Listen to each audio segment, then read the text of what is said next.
Welcome to Roxy's Pinoy Stories.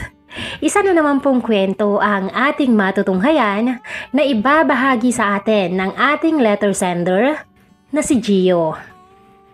Iyong asawa kong yun, magmula nang lumaki na ang mga anak namin at medyo lumago na ang negosyo. Nawala na ng time sa akin. May bahid na lungkot na sabi ni Mama. Ilang araw nang malamig ang aking gabi. At walang nagpapainit. Dagdag pa niya at napabuntong hininga. Sabihan mo si Sir, Ma'am. At baka ikaw lang yung hinihintay nun na magsabi. Pampalubag loob ko sa kanya. Naku, imposible yan. Kayo ba ng asawa mo? Siguro, sobrang init ng bawat gabi nyo, no? Lalo na't ang babata pa ninyo. Mapanuksong tanong ni Mama. Napakamot na lamang ako sa aking ulo. Naku, nahiya ka pa. Ang swerte naman ng asawa mo kung ganun. Sabi niya na ikinangiti ko na lamang. Palagi na lang kotse ko ang minamaneho mo. Ako naman kaya. Muntik na akong masamid sa sariling laway sa biglang tanong na yun ni Mama. Nagulat akong napatingin sa kanya. Ngunit nakangiti lamang siyang sinalubong ang aking mga mata. Ngiting nangaakit at parang nagpapahiwatig. Isang mapagpalang araw po sa lahat ng nakikinig ng channel na ito. Salamat sa patuloy ninyong pagsubaybay sa bawat confessions. Maraming salamat din sa bumubuo ng channel na ito na naging boses naming mga makasalanan. Upang makapaglabas ng mga hinaing at makahingi ng mga payo. Kahit habang isinusulat ko po ang aking istorya ngayon, ay hindi ko lubusang maisip na darating ako sa puntong ito ng buhay ko. Dati ay itinaga ko sa bato na ang babaeng pakakasalan ko ay siya lamang ang makakaangkin sa aking buong pagkatao. Na walang kung sino man ang makapagtutulak sa akin upang lukuhin ang babaeng ihinarap ko sa altar. Ngunit ewan ko ba, Miss Roxy, kung kailan akala ko ay matibay at totoo na ang pagmamahal ko, ay siya ring pagkatok sa akin ng tukso. At mas lalong hindi ko alam kung bakit pinagbuksan ko pa ito ng pinto at hinayaang makapasok. Itago niyo na lamang po ako sa pangalang Gio. Hindi ko inakalang mangyayari ito sa akin. Sa totoo lang, simple lang naman ang pangarap ko. Makapagtrabaho ng maayos, mabigyan ng magandang buhay ang pamilya ko. At makaahon sa hirap ng buhay. Maaga akong nakabuntis, Miss Roxy. 25 ako noon at si Jessica naman, ang girlfriend ko, ay nagdadalang tao sa unang anak namin. Wala iyon sa plano. Ngunit pinanindigan namin at tinanggap ang responsibilidad. Hindi na kami nabigyan ng pagkakataong magplano. Ipinakasal kami agad ng pamilya niya. Hindi rin naman ako tumutol dahil mahal ko rin naman si Jessica. Pero alam kong mula noon, kailangan ko ng doblehin ang kayod para sa kanila. Kaliwat kanan ang mga raket ko. Mahal ang mga bilihin, lalo na at may anak ng aatupagin. Totoo ngang mahal ang magkapamilya, Miss Roxy. Lalo na kung pareho kayong financially unstable.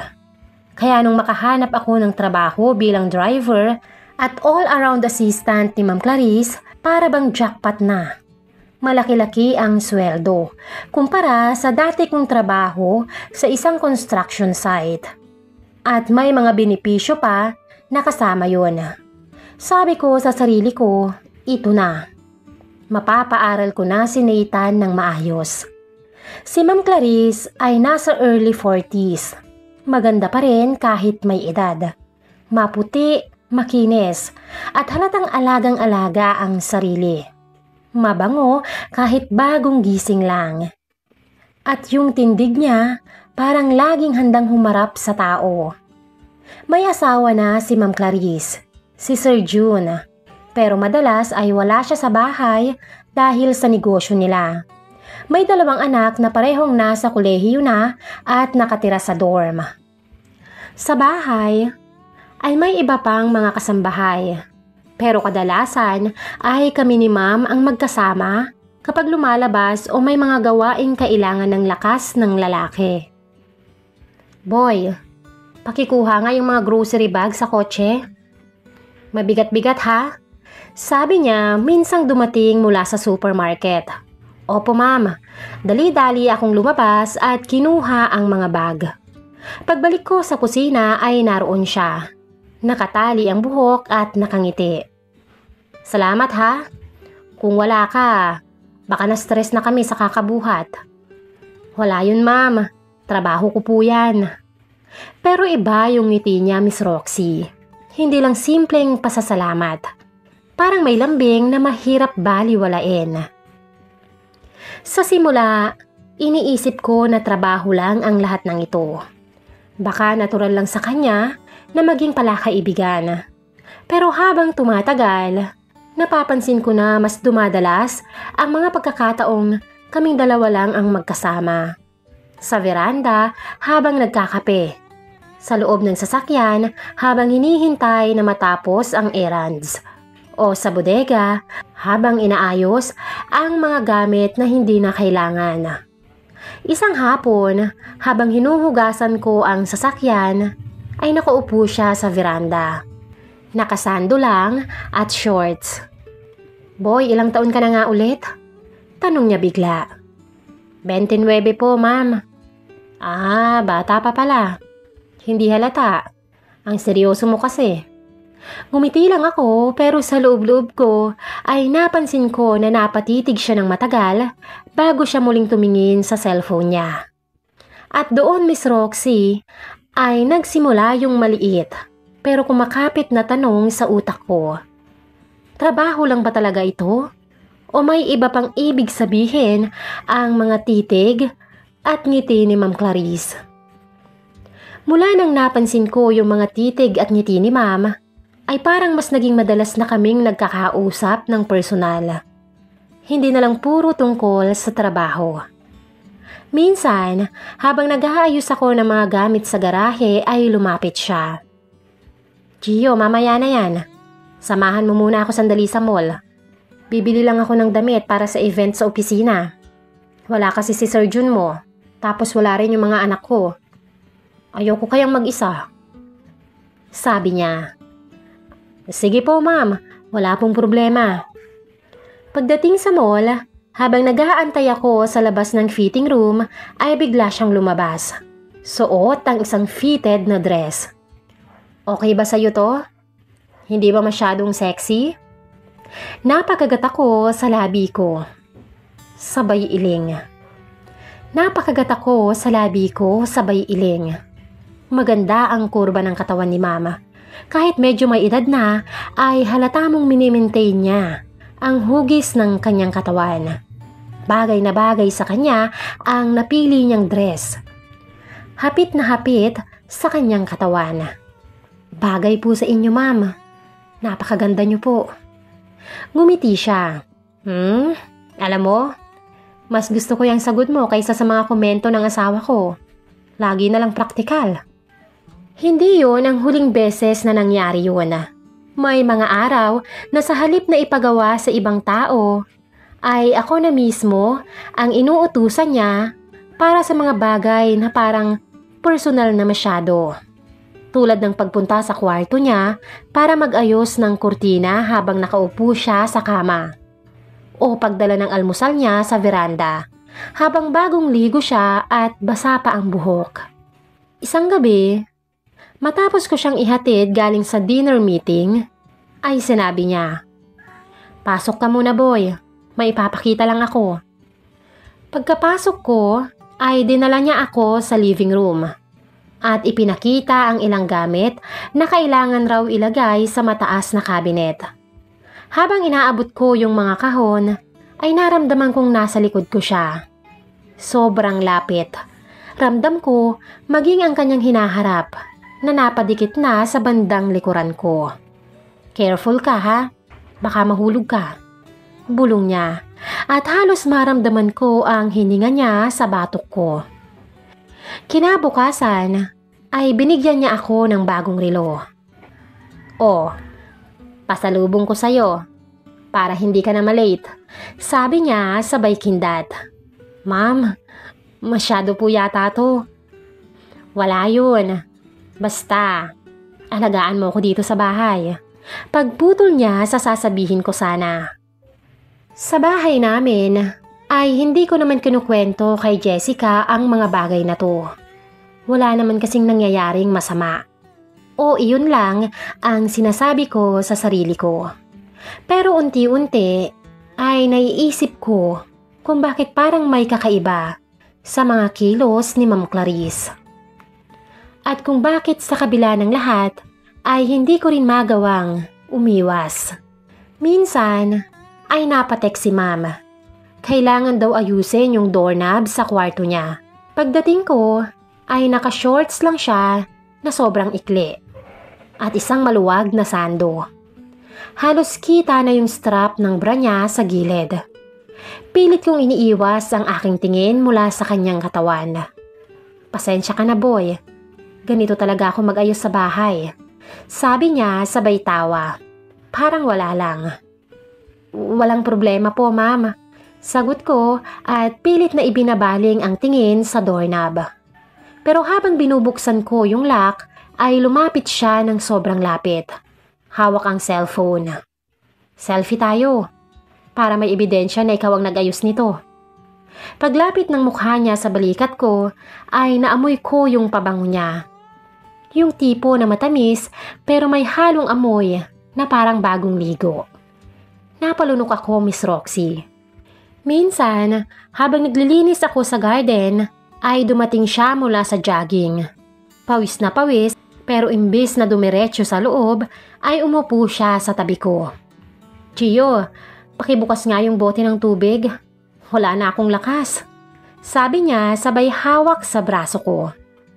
Grabe, tumitibay ka yata lalo. Siguro po kasi mabigat ang mga pinapagawa nyo. Biro ko naman. Ngumiti siya at dumiretso ang tingin sa akin. "Kung mabigat ako, kaya mo pa rin ba akong buhatin?" Nabigla ako sa tanong niya. Ngunit hindi ko yon pinahalata. Tumawa ako ng pilit kahit hindi ko masyadong nagets kung ano ang ibig sabihin sa tanong niyang yon. Ayokong kung ano-ano ang pumapasok sa isip ko. Nang sumunod na linggo ay nagpahatid siya sa isang salon. Habang naghihintay ako ay tinawag niya ako sa loob para tanungin kung okay ba daw yung haircut niya. Umupo siya sa harap ko. Tinanggal ang clip sa buhok at niyugyog. "Bagay ba sa akin, Gio?" "Bagay po, ma'am. Mas bumata po kayo," sagot ko naman. Tumingin siya ng diretso sabay sabi, "Alam mo, Gio, kung may award sa pagiging gentleman, ikaw na yun. Pero alam ko rin, may limit yan." Hindi ko agad naintindihan ang ibig niyang sabihin. Pero ramdam kong may patama. Simula noon, naging mas madalas na ang pasimpleng tapik niya sa braso ko. Pagdampi sa kamay habang may inaabot. O yung pag-upo niya ng masyadong malapit kahit may ibang upuan. Patid kong dapat ay umiwas ako. Ngunit hindi ko rin mawari kung bakit hinahayaan ko, Miss Roxy. Sa bahay namin, minsan ay napapansin ni Jessica na wala ako sa sarili. "Pagod ka ba, mahal?" Tanong niya habang inaabot ang plato sa hapag. "Medyo, trabaho lang." Sagot ko kahit alam kong hindi lang sa pagod ang dahilan. Hindi ko alam kung dahil sa init ba ng mga titig ni Ma'am o dahil matagal ko nang hindi nararamdaman ang ganoong klase ng atensyon. Pero alam ko na malapit na akong madapa, Miss Roxy. Isang hapon ay bigla akong tinawagan ni Ma'am Clarice. "Gio, nandito ka lang ba sa malapit? Dumaan ka nga muna rito at may sira yata yung gripo sa banyo ko." Nasa kabilang subdivision lang ako noon para mag-deliver ng pinamiling hollow blocks. Kaya dali-dali akong pumunta. Pagdating ko ay nakarobe lang siya. Basa pa ang buhok at halatang kakatapos lang maligo. Napalunok ako sa kanyang itsura. Nakakahiya naman, sabi niya. Pero wala na kasi akong ibang matatawagan eh. Ayos lang po, ma'am. Tingnan ko lang po kung saan galing yung tagas. Habang nakaluhod ako at inaayos yung tubo, ay bigla siyang yumuko para abutin ang towel na nasa sahig sa tabi ko. Hindi ko alam kung aksidente o sinadya, pero dumampi yung dibdib niya sa balikat ko. Napatigil ako sandali. Libu-libong boltahe ng kuryente ang tila bumalatay sa buo kong katawan. Okay ka lang ba, boy? Tanong niya na nakangiti. Opo, ma'am. Sagot ko, pero ramdam ko na mabilis ang tibok ng dibdib ko. Pagkatapos kong ayusin ay sinabi niya, "Salamat ha. Utang ko na to sa'yo." Tapos lumapit siya at hinaplos ang braso ko. Alam mo, Gio, mabuti na lang talaga nandito ka. Hindi ko alam kung anong pumasok sa isip ko. Pero napangiti ako at sinabi, "Kung kailangan niyo po ako, ma'am, kahit anong oras, kahit saan, pupunta ako." Nagtagal yung tinginan namin. Walang nagsasalita.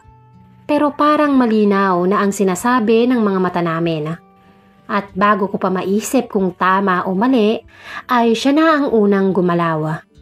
Bahagyang hinawakan ang kamay ko at pinisil. Mula noon, hindi na ordinaryo ang turingan namin. Kapag wala ang ibang tao sa paligid, may mga sandaling tatapik siya sa likod ko, pero aabot hanggang bewang. O kaya ay lalapit ng sobrang lapit kapag may pinapakita sa phone niya.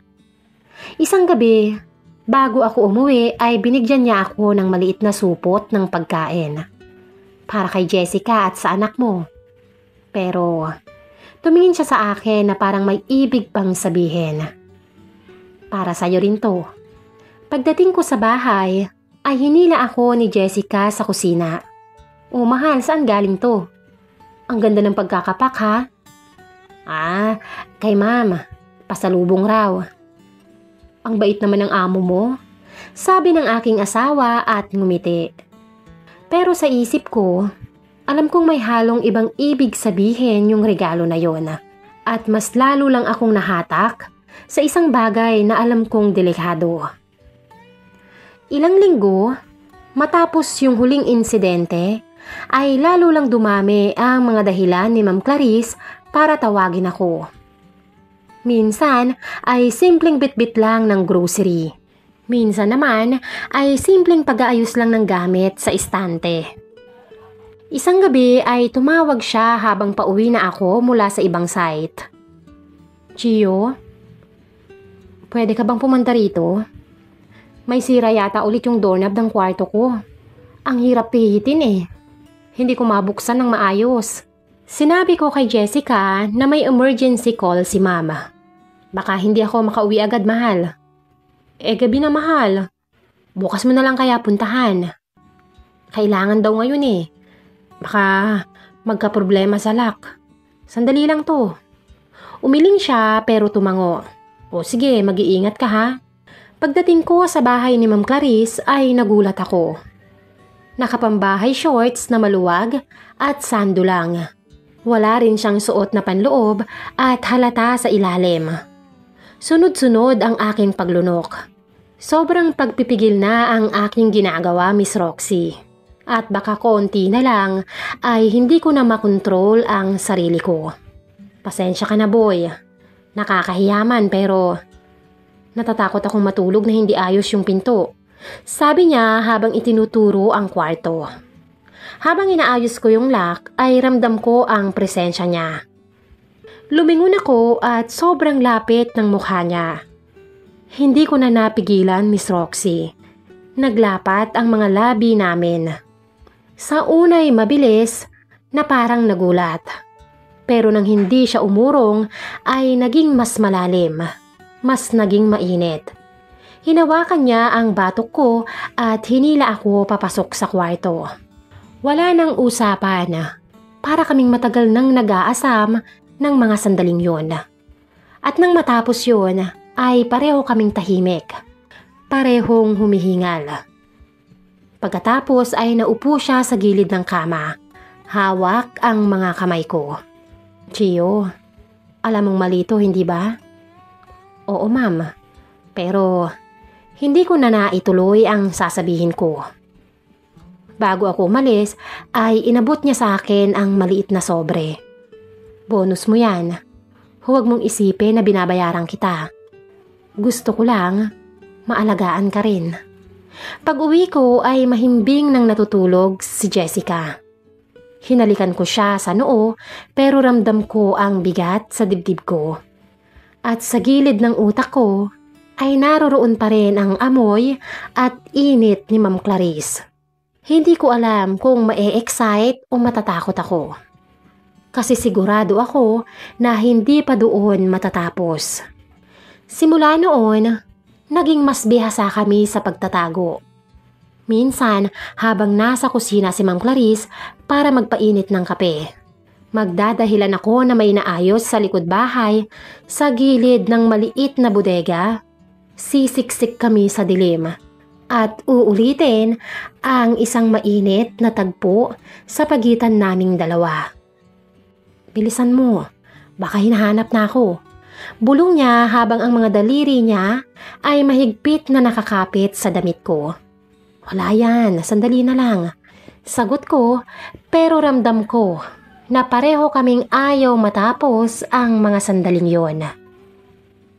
Isang tanghali ay sinabi niyang i-check ko raw ang bubong dahil may tumutulo. Habang nasa atik kami at tanging init ng araw at ugong ng mga bentilador lang ang maririnig, ay bigla niyang isinara ang pinto. Ano bang ginagawa mo? Mahina akong tanong. Tinitiyak ko lang na walang makakaistorbo. Sabay lapit niya at bago ko pa mapigilan, ay nagkadikit na naman ang mga labi namin. Pawisan at hinihingal. Ngunit gusto ko pa. Alam ko ring gusto niya pa. Kumakatok ang konsensya. Ngunit mas malakas ang katok ng tukso na nagtatanggal sa natitirang huwisyo. May isang gabi ring pinasama niya ako sa grocery. Chio, samahan mo naman ako, marami akong bibilin eh. Dahilan niya sa harap ng ibang kasambahay. Pero alam naming pareho na iyon ay para makadaan kami sa isang maliit na hotel sa may highway. Pagkapasok sa kwarto ay hindi kami nag-aksaya ng oras, Miss Roxy. Nakakabaliw to pero hinahanap-hanap na kita. Bulong niya habang nakapikit. Ganon din ako, ma'am. Sagot ko kahit alam kong mali. Minsan ay sa kwarto niya. Minsan ay sa mga hotel na ilang oras ang biyahe mula sa kanila. Kung saan ay paniguradong walang nakakakilala sa aming dalawa. Minsan din ay sa banyo niya. Minsan naman ay sa mismong kotse nilang mag-asawa. Bawat haplos, bawat halik, bawat hagod ay hindi matatawarang init. Bawat pagtatapos ng mga tagpo ay ang pag-usbong rin ng salitang, sana may kasunod. Pero habang tumatagal, ay nagsimulang bumigat sa dibdib ko ang lahat. Tuwing uuwi akong, kita kong pagod ang asawa ko at masayang pagsalubong ng anak ko. Kamusta ang araw mo? Tanong ng asawa ko minsan habang sabay kaming kumakain. Okay lang. Medyo nakakapagod, mahal. Sagot ko, pilit na pinapaliit ang bigat na dala ko. May mga gabi, Miss Roxy, na gusto ko na ring tapusin. Hindi na pwede to, ma'am. Sabi ko, minsang magkasama kami ni ma'am sa kotse. Ang sinasabi mo ba, itigil na natin to?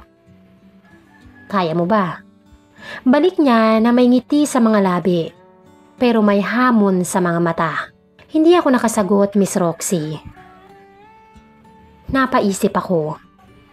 Ano nang mangyayari sa mga itinaga ko sa bato na hindi ako titingin sa iba? Ano na ang nangyari sa mga pangakong binitawan ko sa harap ng altar? Hindi lang isang gabi ng pagkakamali. Hindi lang 2 o 3, kundi maraming beses. Paulit-ulit. Paulit-ulit na panloloko. Paulit-ulit na pagsisinungaling. Paulit-ulit na pagtatago. Ako pa ba ito? Ito pa ba ang lalaking ninanais ko na maging ako? Ito ba ang klaseng lalaki na pinalaki ng aking mga magulang upang maging mabuting asawa at maging isang mabuting ama? Ngayon ay heto ako, Miss Roxy. Gulong-gulo. Mahal ko po ang pamilya ko. Pero bakit narito pa rin ako? Minsan ay natatawa ako kapag naiisip ko kung bakit ako natukso sa isang babaeng sobra ang agwat sa akin. Hindi lang sa edad, kundi sa estado ng buhay. Maganda naman ang asawa ko. Mas bata kaysa kay mama. Iniisip ko kung paanong nagawa kong maakit sa kanya. Sa paraan kaya ng kanyang pagtitig, ng kanyang pakikitungo, o ng pagdidikit ng aming mga balat. Hindi ko alam, Miss Roxy. Hindi ko matukoy. Sa nangyari sa akin ito, na-realize ko, ang tukso ay wala sa edad. Ngunit ang aking tanong ay kung makakalaya pa ba ako mula sa mahigpit na pagkakagapos sa akin ng tukso. Anong hakbang ba ang unang gagawin ko upang tuluyang makawala sa impyernong patutunguhan ng aming ginagawa? Kapag tumigil naman ako sa pagtatrabaho kay ma'am, paano na ang mag-ina ko? Babalik na naman ako sa simula kapag naghanap ulit ako ng panibagong pagtatrabahuhan. Ngunit kung patuloy naman ako sa trabahong ito, ay hindi rin matatapos ang mga patagong panloloko naming dalawa mula sa aming mga asawa. Ano nga ba ang mas matimbang? Sa mga nakikinig po sa aking kwento, kung kayo po ba ang nasa sitwasyon ko, ano po ba ang gagawin ninyo? Maaari po ba kayong mag-iwan ng komento para matulungan ako? Maraming salamat po at lubos na gumagalang, Gio. Maraming salamat po sa patuloy na pagsubaybay sa ating mga kwento. Hanggang sa susunod, ang inyong lingkod, Miss Roxy.